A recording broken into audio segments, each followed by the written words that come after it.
Let's make this beautiful Dragonfly color shifting trinket tray with perfect pour epoxy. We're also going to be using Martin color shifting pigments and some Stairway to Heaven glitter. The first step is taking your Martin pigment and using your pigment brushes to dust the inside of your mold.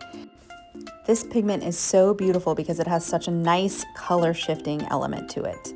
Next, we're going to take our perfect pour epoxy and we're going to do equal parts of part A and part B.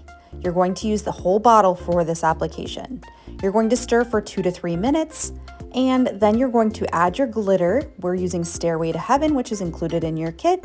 And once you stir and get to a really nice consistency like this, we're going to go ahead and do our pour. I usually pour from the middle and let it level out, and then I fill in the middle at the very end. Once you've poured all of your epoxy, you're going to let it cure for 24 hours, and then we're going to take it out of the mold. Once you take it out of the mold, you're left with this amazing, sturdy, beautiful piece that you can either use to hang up, you can give it as a gift, you can store your jewelry, you can do just about anything in it, but it has this amazing, beautiful pink and purple color shift that everyone loves.